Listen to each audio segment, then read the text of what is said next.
Hey, this is Robert here again at Goozy Fabrication. For all my DIY guys and gals out there, well, I've put together a great video for you this week. If you're restoring your car, repairing your car from collision damage, well, inevitably, you are going to have to do this. Replace body panels. And we've already been over the panel bond. Yeah, we're not going that route. We're going to be welding.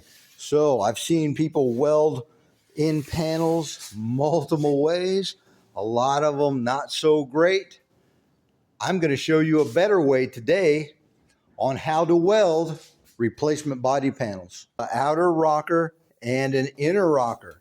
Now these are from like a 70 Chevy pickup. What we're going to do, we're going to pretend we're putting these onto a vehicle, but we're going to mate these two together, and I'm going to show you this welding method. You're going to love it. Just because you're working at home, whether you have a lot of skill or whether you don't have a lot of skill, that's why I make these videos. There is no reason why you can't produce professional, high-end, high-quality results at home. Hey, I believe in you. Okay, so let's get these set up so we can get these mated. And I shouldn't have to tell you this, especially if you watch my channel. Always protect yourself. And if you're in the shop, always wear these. If we were installing these on the vehicle, they would mate together. The inner rocker would mate to the outer rocker into that flange, and then it would sit flush against this flange. So now we've got our two panels mocked up for our demo, ready to start prepping and welding. And to join two body panels together, there is no better method than the way that the factory did it. So let me show you what that looks like. At the factory, body panels are all joined together with welds that look like these. Those are resistance or spot welds. That's the cleanest, most professional looking weld that you're going to get, and the strongest also.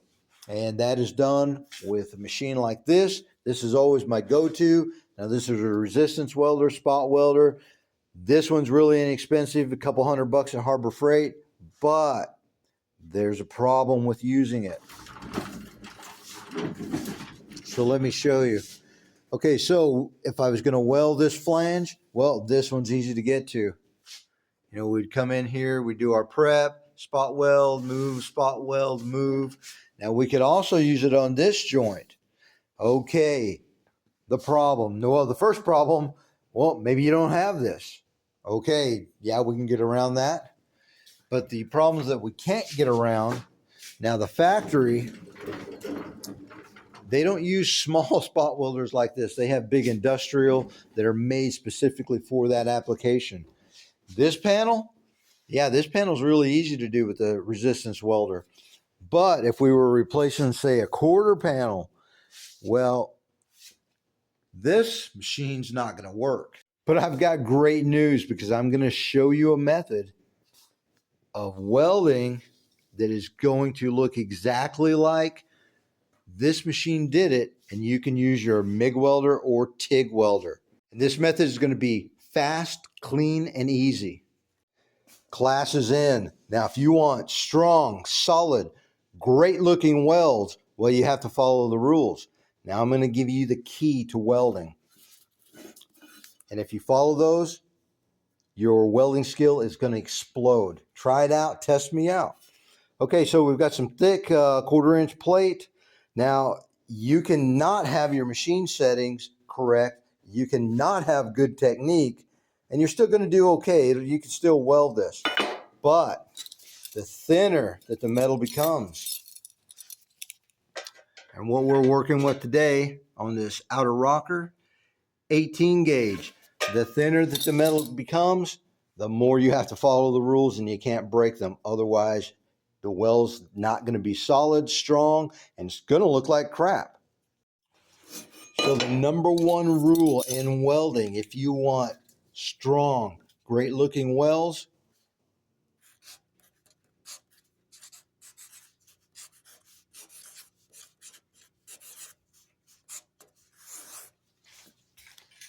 Fit up and prep.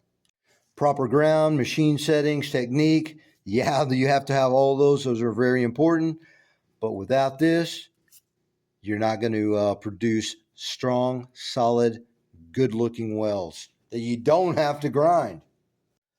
So the first method that I see most people do, they're going to take a drill bit, start drilling holes all the way down. Then on this inner piece, they're going to take a grinder and run all the way down this flange, knock off the EDP coat, primer, paint, whatever it is, so that they can get a good ground to weld on. Or they'll come and they'll just do little spots. Well, you still have bare steel. And now everywhere where the metal is bare and unprotected, after you weld it, well, now you got a rust problem. And what's also going to happen, after you finish or paint it, water's going to come in here, then it's going to seep through this seam, and there's always going to be a rust trail coming out of your, in between your body panels. Okay, so on method 2, I always like to space the welds out evenly just because it looks better.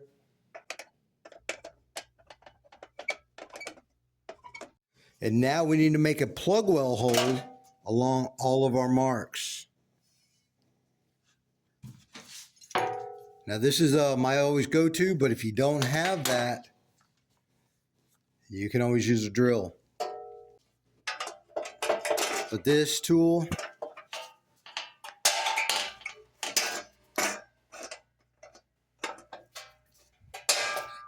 always makes really short work of it.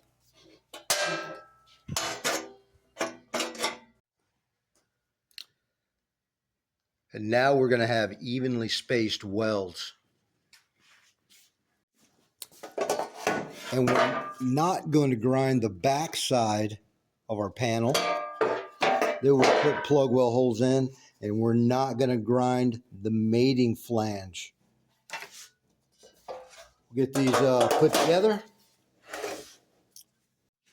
And now at this point, we are doing the final positioning on the vehicle, putting everything in its place, getting ready to weld.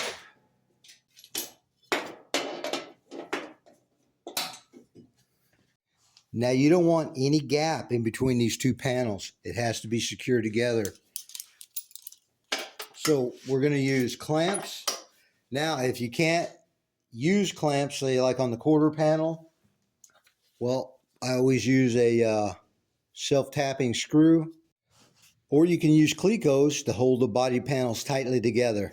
Whichever method you choose, the important thing is the panels have to be cinched together tightly. And what was the number one rule in welding? Fit up and prep. Okay, so we have our fit up. Those panels are nicely cinched together. We're going to start welding here. We don't need 10,000 clamps because we're just going to leapfrog the clamps until we're finished welding. So in order to get a really good weld, well, we're going to have to remove this EDP coat. Now, using a pick, something like that, you can scratch it, do this. Well, I have a better way. Now, the real key to this method is this tool. It's a mini spot blaster, vacuum spot blaster. Now, the cone here, it's removable, and there are different cones in the kit. There's templates, pliable. You can really get into tight places. As soon as you activate it, it's going to blast and then vacuum back up. It's not going to give you a big mess. And we can make a really nice tight seal. My phone's right there by it.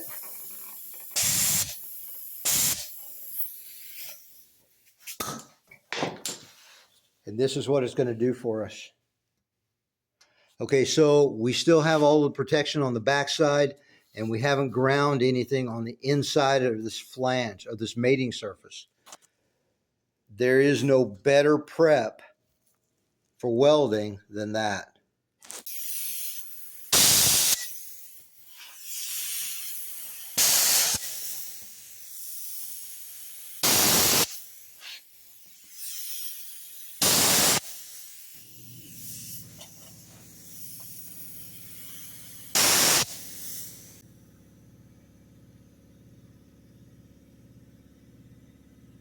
It's like I said, super fast and super easy. That's the best prep you're going to get when it comes to welding. And we still have all of our protection on the back side of both of these panels. And now we want to come back, give each of these little areas we just prepped a blast of air. You're good to go. We're ready to weld. So this vacuum sandblaster is by far the best, fastest, easiest way to prep metal. Now I sell these. I have about 5 of these left. They're $39.99 plus shipping.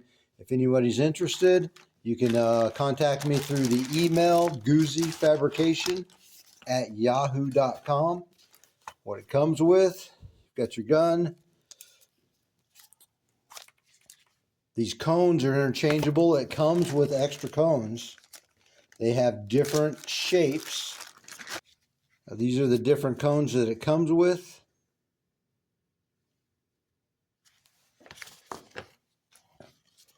I'd probably get a better fitting retaining ring.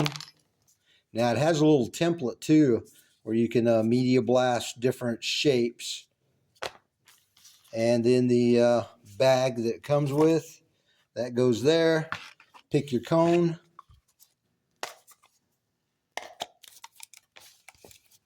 Put your feeding in. You're good to go.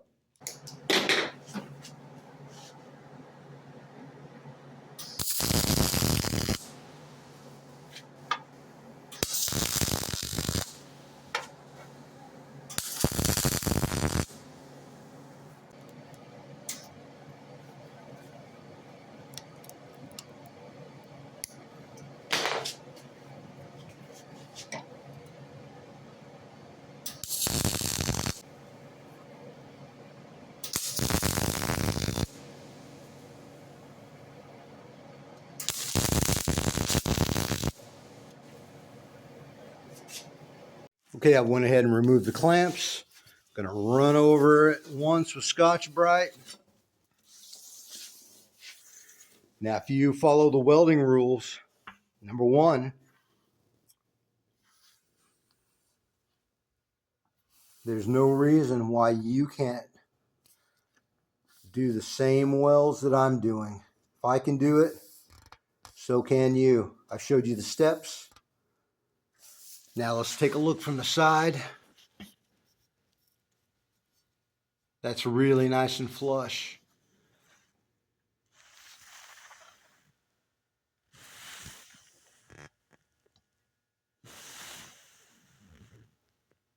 But I'm going to go one step further. I'm going to show you how to make this even better.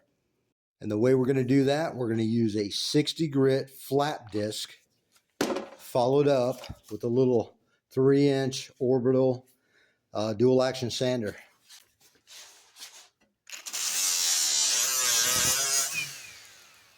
That's how much it needed.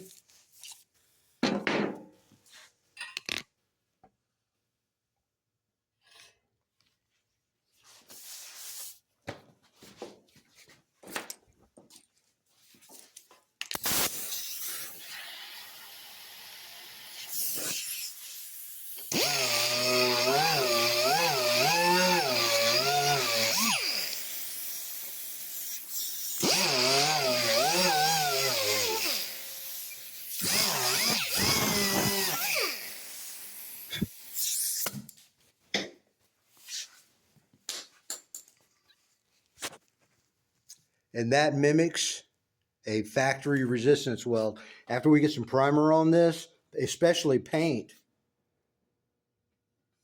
that's going to be perfect. Now you can stop and not touch these welds, But I'm going to show you in real time how fast and easy the cleanup is.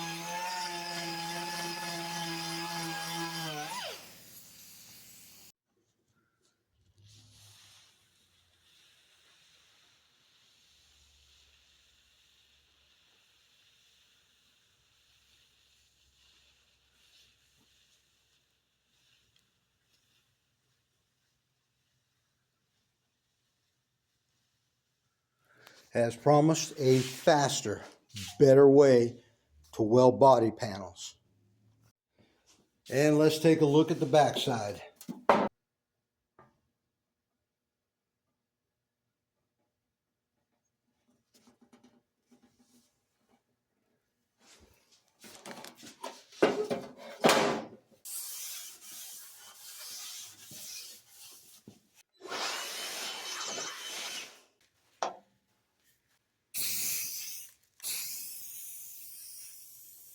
Okay, so I applied 1 coat of rattle can primer.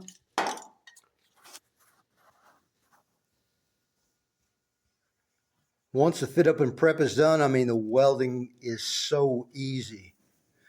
Yeah, I think I did too good of a job. I probably didn't have to sand it down or use the flap disc. Yeah, well, there you have it. If I can do it, you can too. Hey, get out in the garage. I'd like to say thank you to all of our followers, subscribers, especially the people donating on coffee.com. Using that to reinvest into making better videos for all of you. Hey, and as always, thank you for watching.